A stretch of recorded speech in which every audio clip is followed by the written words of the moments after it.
গতকালকে প্রধানমন্ত্রীর যে প্রেস ব্রিফিং এবং বাংলাদেশের স্বাধীনতা সার্বভৌমত্বকে বিকিয়ে দিয়ে যে ধরনের একতরফা চুক্তি এবং সমঝোতা স্মারক স্বাক্ষরিত হয়েছে, তারই প্রতিক্রিয়ায় আজকে গণ অধিকার পরিষদের পক্ষ থেকে আমরা সংবাদ সম্মেলনের আয়োজন করেছি। আমাদের এই সংবাদ সম্মেলনে উপস্থিত আছেন গণ অধিকার পরিষদের সংগ্রামী সভাপতি ডাকসুর সাবেক ভিপি নুরুল হক নূর। আমাদের সাথে আরো গণ অধিকার পরিষদের অন্যান্য নেতৃবৃন্দ উপস্থিত আছেন। এই মুহূর্তে গণ অধিকার পরিষদের পক্ষ থেকে যে লিখিত বক্তব্য আপনাদের মাঝে, সেই বক্তব্য পাঠ করছি। প্রিয় দেশবাসী, আসসালামু আলাইকুম। সম্প্রতি প্রধানমন্ত্রী শেখ হাসিনার দিল্লি সফরে ভারতের প্রধানমন্ত্রী নরেন্দ্র মোদী সরকারের সাথে 10টি চুক্তি ও সমঝোতা স্মারক স্বাক্ষরিত হয়েছে। এর মধ্যে 2টি নতুন চুক্তি, 5টি সমঝোতা স্মারক এবং 3টি চুক্তি নবায়নের বিষয় রয়েছে।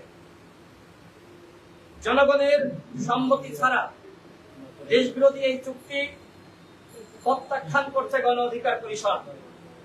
এই চুক্তির মাধ্যমে দেশের স্বাধীনতা সার্বভৌমত্ব বিপন্ন হওয়ার আশঙ্কা রয়েছে। প্রধানমন্ত্রী শেখ হাসিনা যতবার ভারত সফরে গিয়েছেন, প্রতিবারই তিনি ভারতকে দিয়ে এসেছেন এবং নিজে খালি হাতে ফিরে এসেছেন। যে কথা তিনি নিজেই বলেছেন, ভারতকে যা দিয়েছি ভারত আজীবন মনে রাখবে। কিন্তু তিনি বাংলাদেশের জনগণের মনে রাখার মতন কিছুই এখনই পর্যন্ত আনতে পারেননি।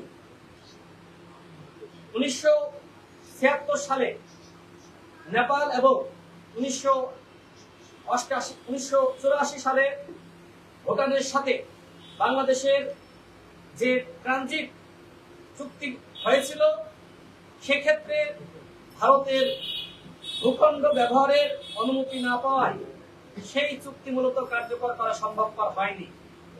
অথচ বাংলাদেশের ভূখণ্ড ব্যবহার করে নৌ ও সড়ক পথে অনেক আগে থেকে ভারত অল্প ফিতে ট্রানজিট সুবিধা ব্যবহার করে আসছে। এখন আবার সর্বশেষ যুক্ত হয়েছে রেলপথ। আওয়ামী নৌবাহিনী সরকার তিস্তা সহ অভিন্ন নদীগুলোর পানি বন্টনের চুক্তি, সীমান্তে হত্যা বন্ধ ইত্যাদি বিষয়ে চুক্তি করতে বারবার ব্যর্থ হয়েছে এবং 2008 সালে, 14 এবং 18 সালে এবং সর্বশেষ 24 সালে যে জাতীয় নির্বাচন একতরফা ভাবে ভারতের সহযোগিতায় অনুষ্ঠিত হয়েছে, মূলত দেশের স্বার্থ বিকিয়ে দিয়ে তারই পুরস্কার স্বরূপ ভারত এইবার যা চেয়েছে প্রধানমন্ত্রী ভারত সফরের মাধ্যমে তা উজাড় করে দিয়ে এসেছেন।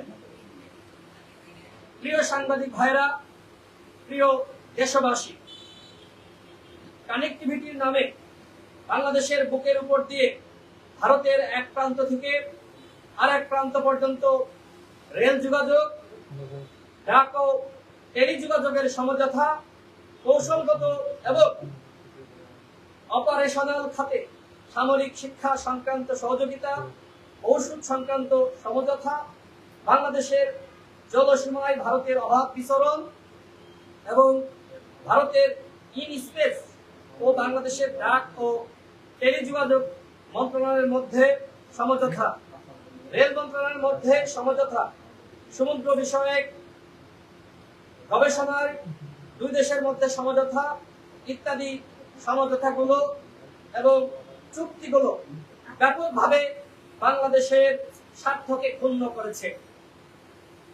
ভারতকে সকল সুবিধা প্রদানের বিনিময়ে কিছুই অর্জন করতে না পারা দামি সরকারের ব্যর্থতা এবং নতজানু পররাষ্ট্রনীতির বহিঃপ্রকাশ। গতকাল প্রধানমন্ত্রী প্রেস ব্রিফিংয়ে তিনি সুস্পষ্টভাবে বলতে পারেননি যে তিনি ভারত সফরে কি কি অর্জন করেছেন, বরং 1 মাসে দুইবার ভারত সফর করতে পেরে তিনি এক ধরনের গর্ব প্রকাশ করেছেন। এবং আমরা দেখলাম সেই প্রেস ব্রিফিং এ তিনি সমঝোতা এবং চুক্তির মূল বিষয়গুলো এড়িয়ে গিয়ে বরং সেখানে বিভিন্ন গতানুগতিক বক্তব্য দিয়েছে।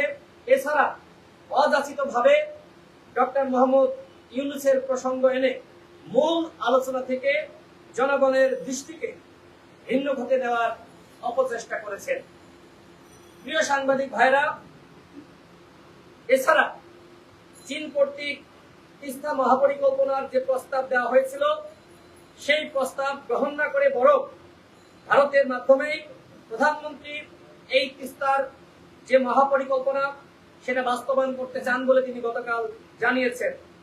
কিন্তু আমরা দেখতে পাচ্ছি গঙ্গার পানি বন্টনের যে চুক্তি সেই চুক্তির যে নবায়ন এবং তিস্তা চুক্তির বাস্তবায়ন, এক্ষেত্রে পশ্চিমবঙ্গের মুখ্যমন্ত্রী মমতা বন্দ্যোপাধ্যায় এবং ভারতের প্রধানমন্ত্রী নরেন্দ্র মোদী সরকার বাংলাদেশের সাথে চোর পুলিশ খেলা খেলছে।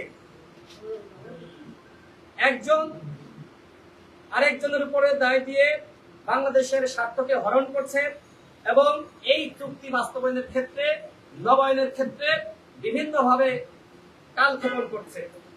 প্রিয় সাংবাদিক ভাইরা, গতকাল প্রধানমন্ত্রী বলেছেন আমরা কি চারিদিকে দরজা বন্ধ করে বসে থাকবো?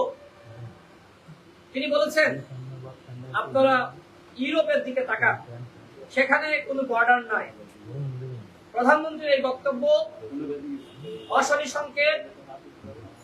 তাহলে কি আমরা ধরেই নেব প্রধানমন্ত্রী এখন লেন্দুক দর্জির ভূমিকায় অবতীর্ণ হয়ে বাংলাদেশকে সিকিম বানাতে চাচ্ছেন? প্রিয় সাংবাদিক ভাইরা, আপনারা জানেন যে ইউরোপের এক দেশের সাথে আরেক দেশের কি ধরনের সম্পর্ক। তাদের প্রতিটা দেশের সাথেই সম্মান এবং মর্যাদার সম্পর্ক রয়েছে এবং একে অপরের প্রতি সবসময় সাম্যতা বজায় রেখে তারা বিভিন্ন চুক্তি সম্পাদন করে থাকে। কিন্তু আপনাদের কাছে আমাদের প্রশ্ন, ভারত এবং বাংলাদেশের মধ্যে কি আসলেই সেই সম্পর্কে বিদ্যমান আছে?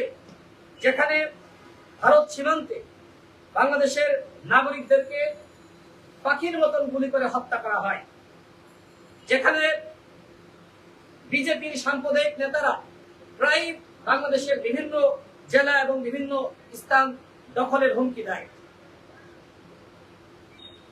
বাংলাদেশের রাজনীতিতে ভারতের যে হস্তক্ষেপ এবং বাংলাদেশের সরকারি বিভিন্ন প্রতিষ্ঠান এবং সেক্টরে ভারতের হস্তক্ষেপে যে নিয়োগগুলো হয়ে থাকে সে সম্পর্কে আমরা সকলেই অবহিত রয়েছি।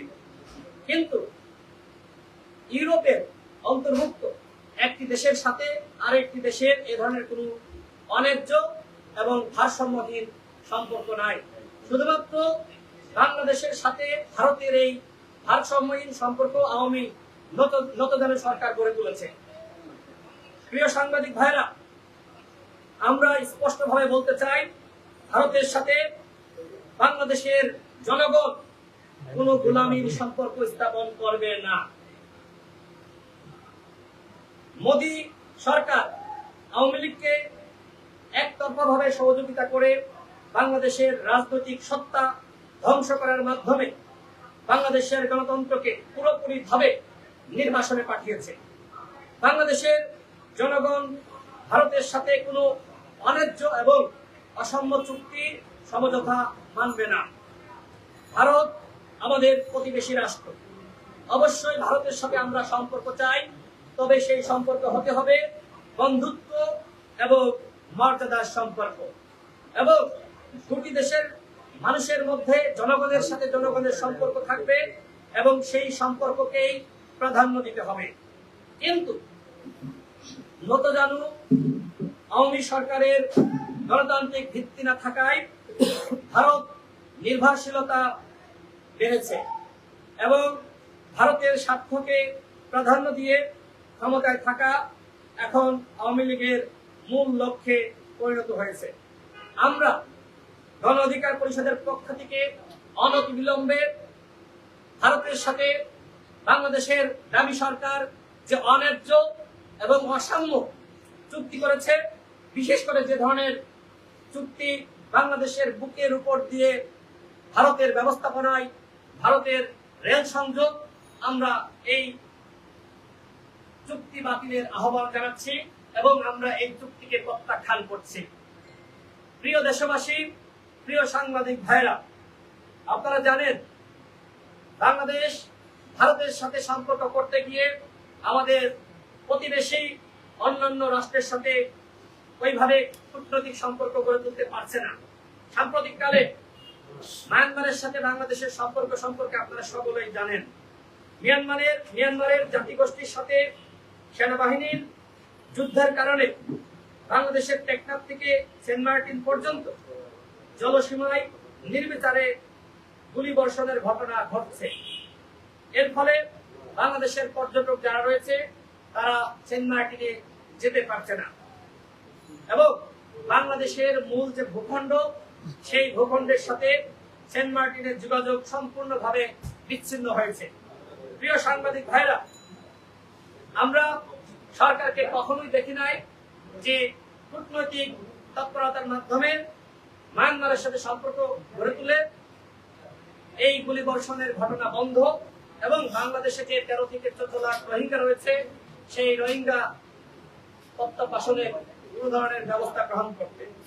বরং আমরা সবসময় দেখছি এই সরকারের পক্ষ থেকে ক্ষীণ এবং দুর্বল করতে বলা হচ্ছে আমরা মায়ানমারের সাথে কোন ধরনের যুদ্ধে আমরা জড়াবো না। এমনকি বাংলাদেশে 2016 সালে এবং 17 সালে যে হাজার হাজার লাখ লাখ রোহিঙ্গা বাংলাদেশে এসেছিল তাদেরকে ফেরানোর ব্যাপারে সরকারের পক্ষ থেকে আমরা কোন ধরনের কূটনৈতিক তৎপরতা আমরা লক্ষ্য করছি না। এমনকি ভারতের সাথে এই আওয়ামী নৌপ্রধান সরকার নিজেদের স্বামী স্ত্রীর সম্পর্ক রয়েছে দাবি করলেও রোহিঙ্গা প্রত্যাবাসনেও ভারতকে নিজেদের পক্ষে আনতে পারছে না। আপনারা দেখেছেন যখন জাতিসংঘে ভোটাভুটি হয় তখন চীন এবং ভারত কখনোই বাংলাদেশের পাশে এসে দাঁড়ায় না। প্রিয় সাংবাদিক ভাইরা, প্রিয় দেশবাসী, আমরা যে ধরনের সংকটময় মুহূর্ত অতিক্রম করছি এবং এই যে কর্তৃত্ববাদী সরকার আজকে বাংলাদেশের জনগণের ঘাড়ের উপরে জগদ্দল পাথরের মতো চেপে বসেছে, এই সরকারের দ্বারা কোনোভাবেই দেশের স্বার্থ রক্ষা করা সম্ভবপর নয়। কূটনৈতিক সম্পর্ক বৃদ্ধির মাধ্যমে রোহিঙ্গা প্রত্যাবাসনের জন্য বাংলাদেশে গণতান্ত্রিক সরকার ব্যবস্থা বজায় রাখা বা গণতান্ত্রিক সরকার ব্যবস্থা ফিরিয়ে আনা অত্যন্ত জরুরি। আমরা দেশের জনগণকে এই ভারতীয় দাবেদার সরকারের বিরুদ্ধে ঐক্যবদ্ধভাবে গণ আন্দোলন গড়ে তোলার মাধ্যমে এই মাফিয়া তন্ত্রকে নির্বাসনে পাঠাতে এবং গণতান্ত্রিক ব্যবস্থাকে সুগম করতে দেশের জনগণকে ঐক্যবদ্ধ হয়ে এই সরকারের বিরুদ্ধে লড়াই করার আহ্বান জানাচ্ছি। প্রিয় সাংবাদিক ভাইরা, আমরা আমাদের লিখিত বক্তব্য পাঠ করলাম। আমরা যেটি বলতে চাই, এই সরকার আমাদেরকে আজকে পৃথিবী থেকে বিচ্ছিন্ন করে দিয়েছে। আজকে মায়ানমারের সাথে সম্পর্ক খারাপ, ভারতের সাথে এখন ভালো আছে, সামনে হয়তো খারাপ হবে, চীনের সাথে কি হবে জানি না। আমরা এমন একটি দেশ চাই যে দেশের আসলে সবার সাথে সম্পর্ক থাকবে। ভারতের সাথে আমরাও সম্পর্ক চাই এ বিষয়ে, তবে সেই সম্পর্ক হতে হবে সাম্য এবং ন্যায্যতার ভিত্তিতে। এ বিষয়ে আরো বিস্তারিত আমাদের মাঝে তুলে ধরবেন গণ অধিকার পরিষদের সংগ্রামী সভাপতি, সাবেক ভিপি